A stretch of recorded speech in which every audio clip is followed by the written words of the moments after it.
tasked with discussing today in the afternoon session fatigue management right after lunch. So that in and of itself is somewhat funny. And then I just need to share a story with regards to fatigue, and the understanding of fatigue is my adventure getting here yesterday.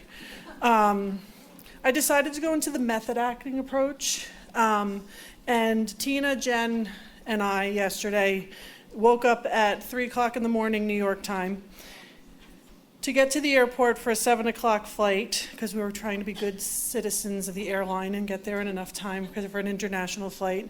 And when we get there, we're told our flight is delayed because there's mechanical problems. That's okay, because we had this plan. We were going to get to the airport. We'll just survive until we get on our flight, and we'll go to sleep.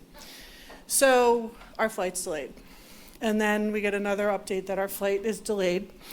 And at this point, we're like, we're going to the bar and having a drink, because that's helpful at 8 o'clock in the morning. So eventually, yeehaw, we load, we get ready to get on the plane at 10 o'clock. I'm all snuggled into my seat in the airplane with my neck cushion on. I fall asleep for 10 minutes, and there's an announcement. We need to deplane because there's a technical problem and they need to fix it. So now, we're delayed again, and ultimately what happened was our flight was delayed, and now we're in scramble mode. So we went from this nice relaxed state on the plane to scrambled mode, trying to get over to JFK in New York, where our flight is going to take off at 5 o'clock at night. So ultimately what happened is we were all up for 24 hours yesterday. And I lived through all the experiences of fatigue that I feel like most of my patients go through. So I not only feel qualified as a professional to speak about this topic today, I feel qualified as an individual dealing with fatigue still, because it's that second-day ramifications of doing too much. So with that in mind, let's delve into some fatigue management. This is also going to work for my cognitive talk, because I was not on point yesterday. So fatigue, it's a subjective lack of the physical or mental energy. And it's not only that there's like this, I can't quantify this lack of energy, but it's what's perceived by the person who's dealing with the fatigue. It's also something when someone has a caregiver that's taking care of them, that's very close with them, and even not someone that's so close with them, they might perceive the fatigue. How many times have you been like, feeling not so bad, and someone's like, "Ooh, you look exhausted today." So it's something that like kind of goes back and forth between individuals, whether they're actually dealing with the fatigue or if someone's just perceiving it. But usually this fatigue, it winds up interfering with being able to do the things not only that you want to do, but the things you have to do.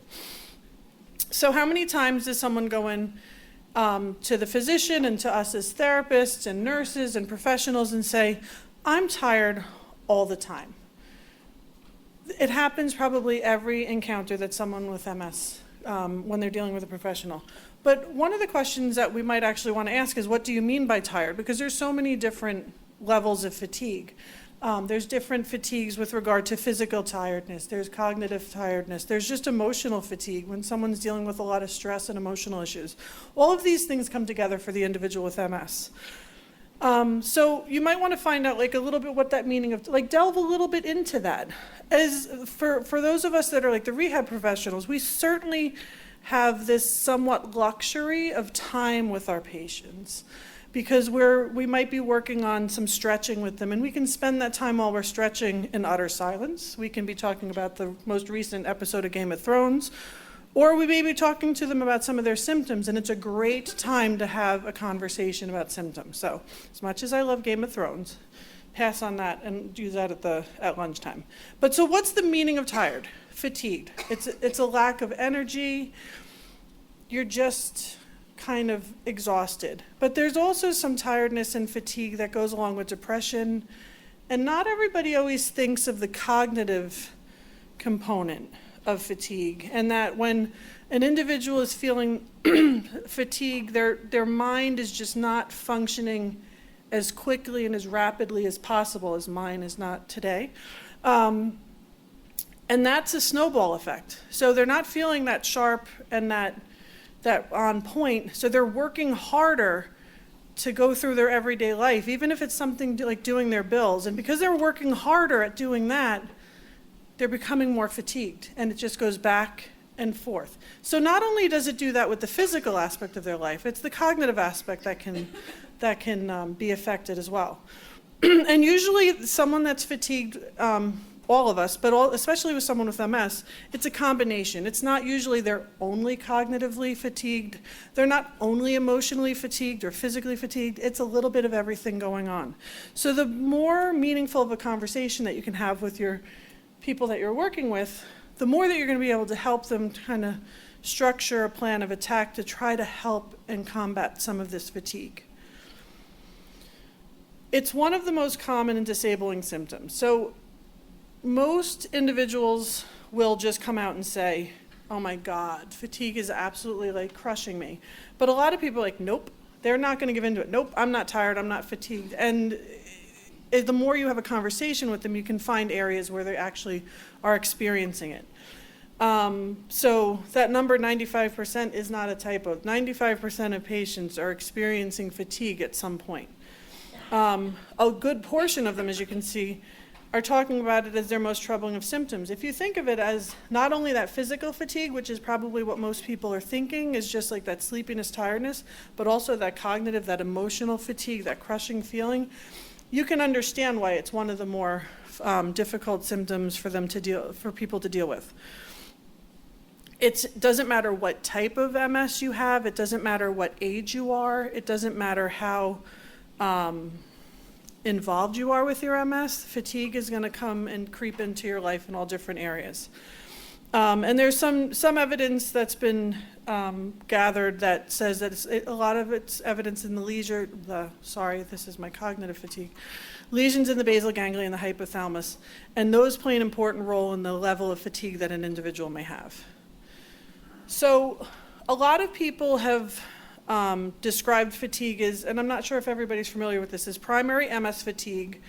Its lassitude is another way that it'll be described. And this is actually due to, most likely due to the conduction of nerves.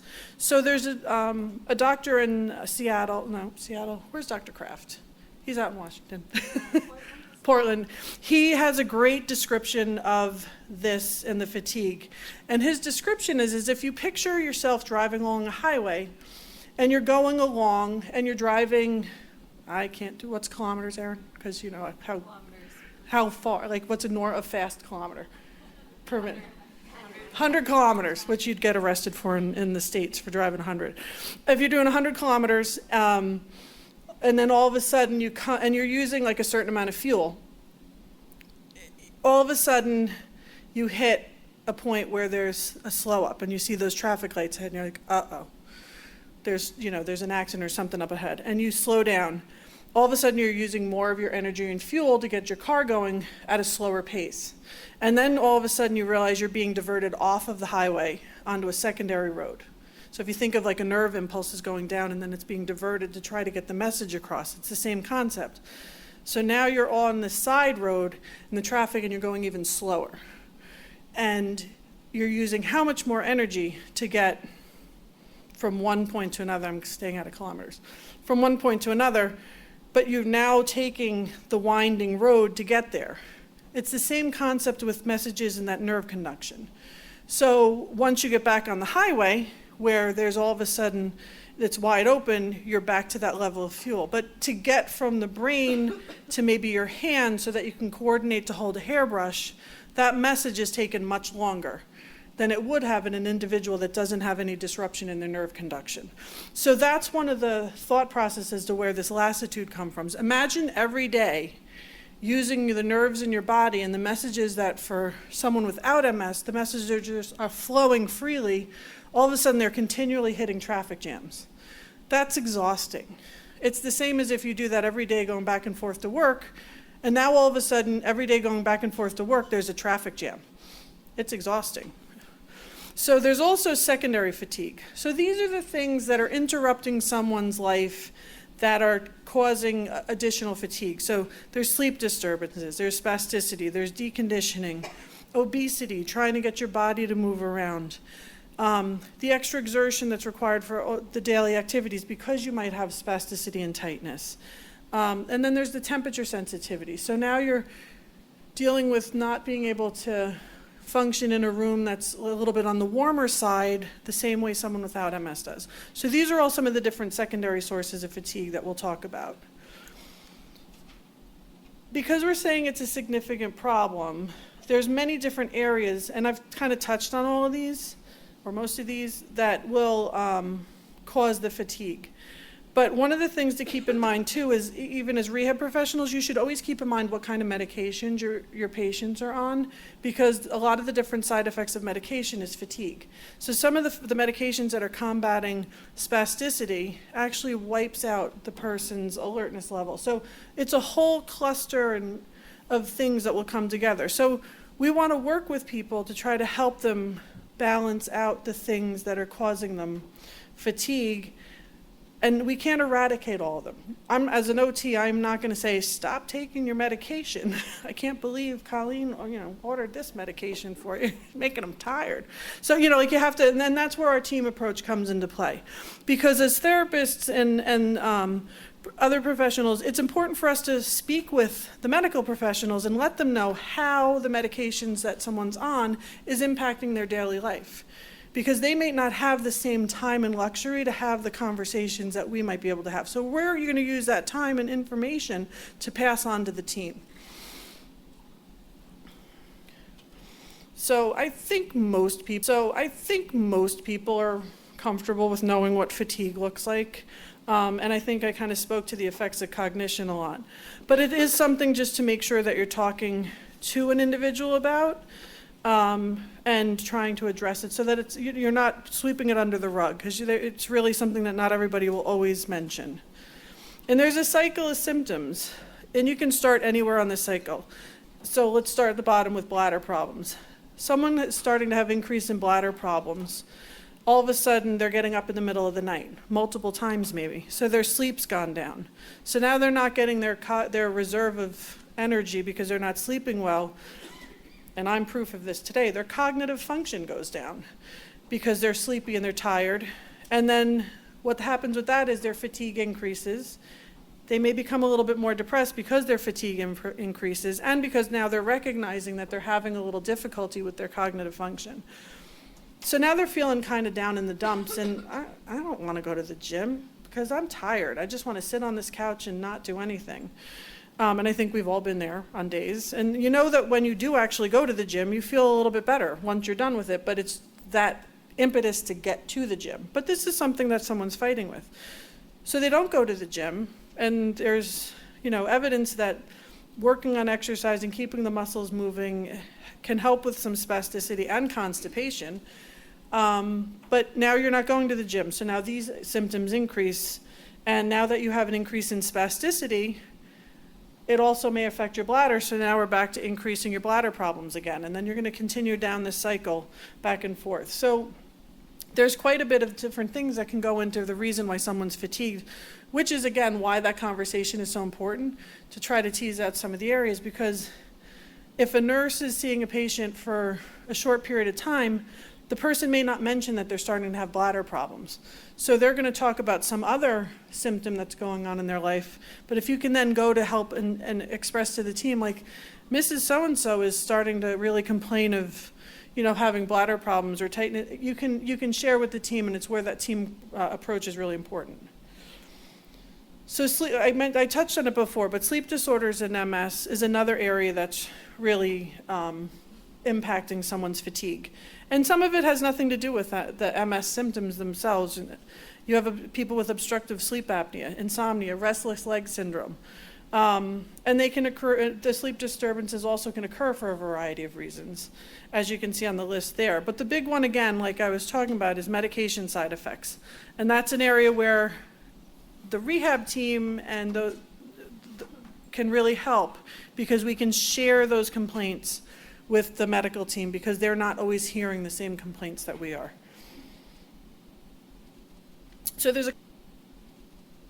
a couple different assessments that we use for fatigue. There's the fatigue severity scale.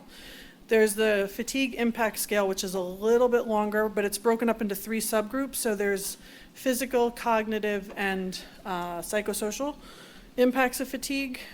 I tend to use the modified fatigue impact scale because it's only 21 items. but it still has the 3 subgroups. So you still have the 3 subgroups, which will tease out some more of the cognitive or the physical, but it's not this long, and I can't remember off the top of my head how many is the fatigue impact scale. Is it 60? Whatever, it's a lot. It's not 21. And then the modified fatigue impact scale also has a 5-item bank. So if you really just want a quick screen of fatigue that's really just really down and dirty, you can do the 5-item, but you lose that triple subscale because it doesn't break down into the subscales. But still, sometimes just having that 5-item piece is enough to just start a conversation. And in my opinion, these scales are great and you need to have them, but nothing beats having a good conversation where you're talking to someone about, tell me about your fatigue. How does it feel? When you're experiencing fatigue, like where is it really impacting your life? Is it in the morning? Is it as the day goes on? More often than not, people are complaining about it as the day goes on. But there are people that wake up with fatigue because they've just spent a night getting up and down, going to the bathroom 500 times.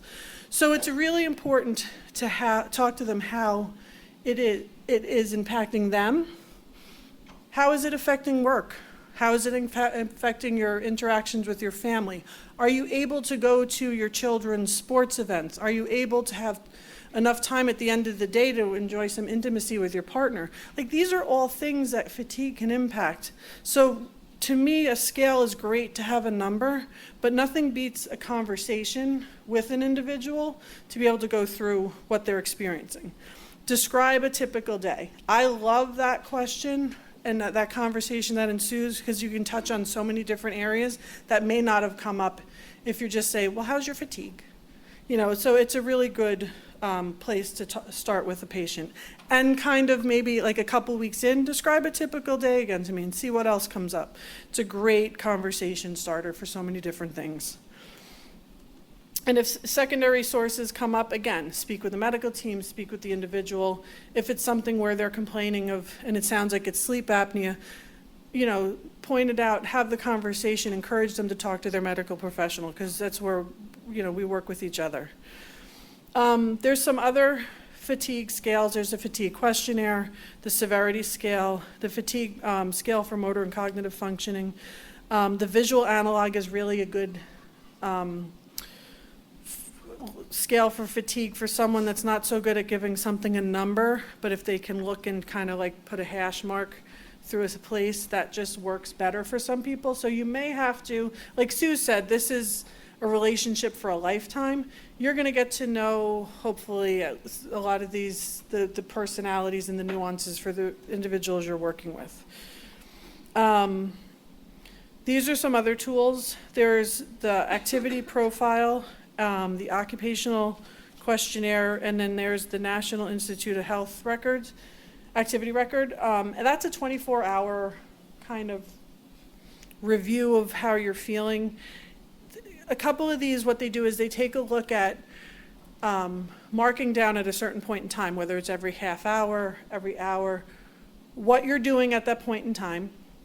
So is it something that's a leisure activity? Are you resting? Are you working? Are you doing, sorry, I can't think of the other one. I really apologize. But it's 4 different areas that you're looking at.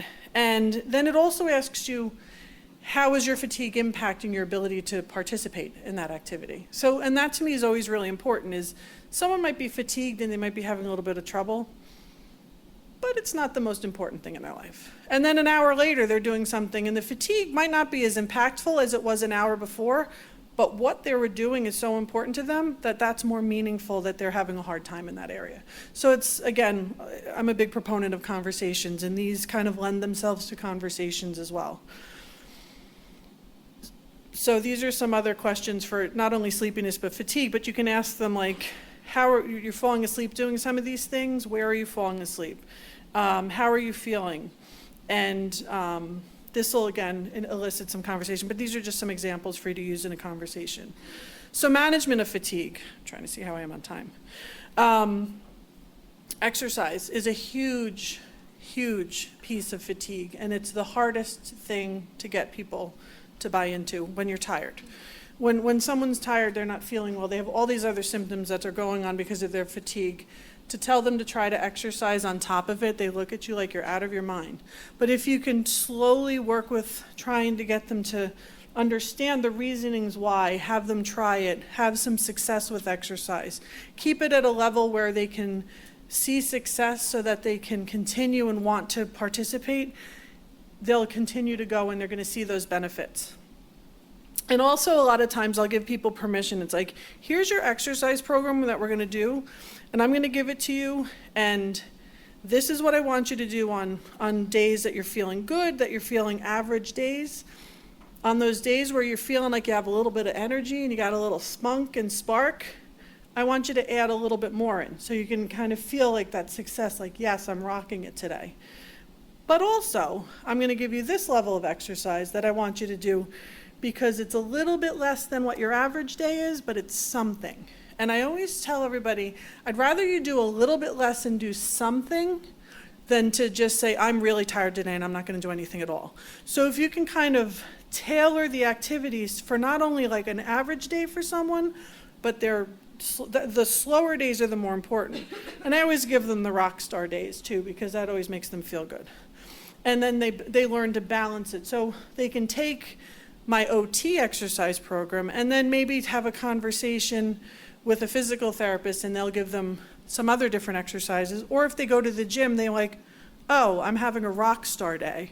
Or I'm like, I'm having a little sub-rock star day. And they kind of use that, and I've had a lot of people that can then transfer that into the rest of their life because they're not going to be with me all the time. More often than not, they're on their own or they're working with a personal trainer outside of the rehab community. But if they can take that piece of information, it's very helpful. Addressing secondary causes is enormous in helping with fatigue. And that's not something that just as a rehab professional I'm going to be able to do. I take the information and the areas that someone's speaking of concern, and I talk to my medical staff as well. Cooling techniques, especially for the heat intolerance, really helps, and also using cooling techniques when sleeping. Someone sleeping in a cooler room is going to do better than someone sleeping in a very warm room. So it's something to keep in mind that not only when you're up and awake, the cooling techniques, but also when you're sleeping is a big piece of it. OT, PT, and speech, and nursing, and everybody else on the face of the earth that's working with this individual can work on energy conservation techniques. OTs don't own this area. We might specialize in it and focus on it a little bit more, but if the entire team embraces it and helps kind of work on that concept, it really works well for the individual. I had a lady who would vacuum her house every day, and to the point of exhaustion, because her husband liked the way that the carpet looked when he came home, that it was vacuumed. And it took an entire team to convince not only the lady, but her husband, that the house did not need to be vacuumed every day for him to enjoy the lines on the carpet. And I think at one point I just basically said to her with him there, well, you can put the vacuum at the front door, so as soon as he walks in, he can turn it on and walk himself into the house, and there'll be undisturbed lines all over the carpet from where he came from. So it's something like sometimes you have to kind of knock someone in the head and be like, listen, like, I know you like this, but there's reality and then there's what's happening. And you also want to work with someone. If something's truly important to them, recognize that. And even if it seems silly to you, it might be the most important thing to them. So really listen when someone's talking to you. And stress management is huge. Stress zaps energy from everybody. We've all felt that the days that we're really feeling stressed out, you get home and you're just exhausted and you want to sink into the couch. So the stress of everyday life is really a big component of it.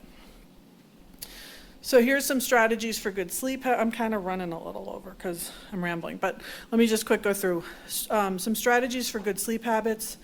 Avoiding fluids later in the day, but this is a huge conversation to have because it's not avoidance of fluids, because everybody wants to avoid fluids because they don't want to go to the bathroom the 500 times, and there's so many bladder issues that are going on with MS. This is something you need to have a really strong conversation with. We're not avoiding fluids.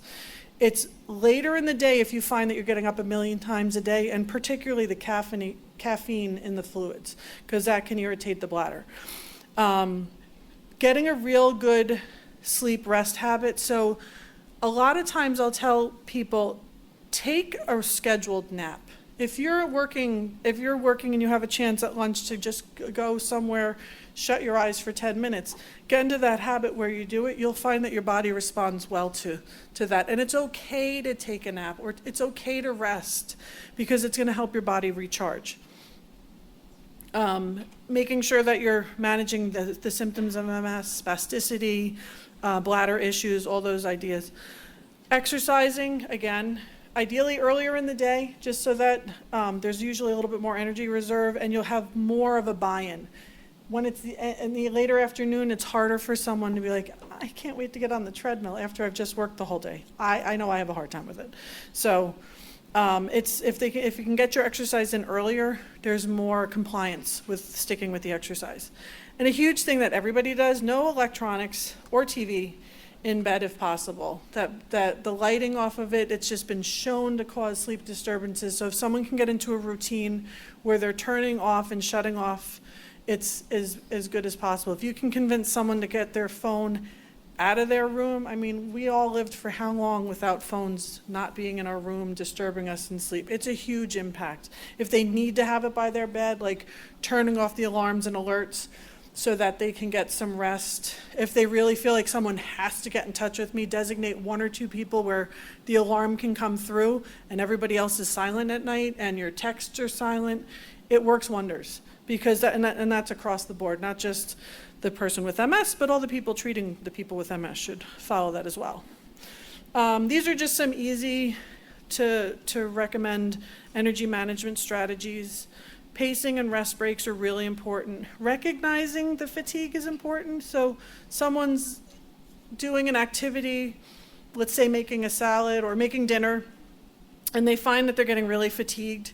Sometimes sitting down for 5 minutes and just taking a rest instead of just pushing through and getting it done actually will help them function a little bit longer and better in the long run, and they'll feel better because they took that rest.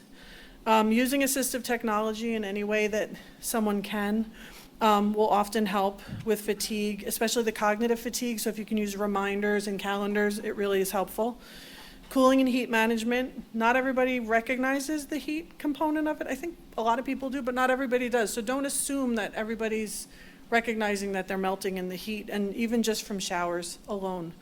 I saw a lot of times people are like, oh yeah, I do get really tired after a shower. So don't assume that because it seems like common knowledge to us that it's going to be common knowledge for the people we're working with. And these are just some cooling considerations, some just different things. One really good one is cold drinks. There's a lot of different garments you can wear, but I'm all for taking a frozen water bottle and carrying it with you on a hot day and just putting it next to your wrist so that it's a pulse point, and it really can help cool down your body. And for a lot of people, they don't like to look like they're doing something that's helping. So by just putting a cold water bottle, everybody walks around with water bottles. They just think they're drinking and holding on to that. Like really slushy, cool drinks in the summer are good also. Everybody's different, but just giving a lot of different options. These are just some pictures of the different garments that are available.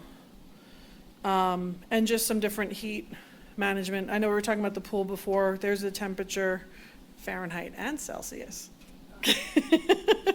to have avoiding the hot baths and showers, which sometimes is hard because someone with a lot of spasticity, that hot shower feels really good on their muscles, but it really wipes them out. And just resting after some like exerting activities and cooling down again with like a cold water bottle and even just a cold drink. The team itself, you want to reinforce across the board the importance of exercise, the importance of nutrition, stress management, smoking cessation. Again, that conversation so you can gauge the impact of the symptoms, and just talking about lifestyle modifications. Some are the things that you need to make changes with, some are the things you'd like to make changes with. But it's just that you need to talk to the person to find out, because it's an individual always. All right, so next up.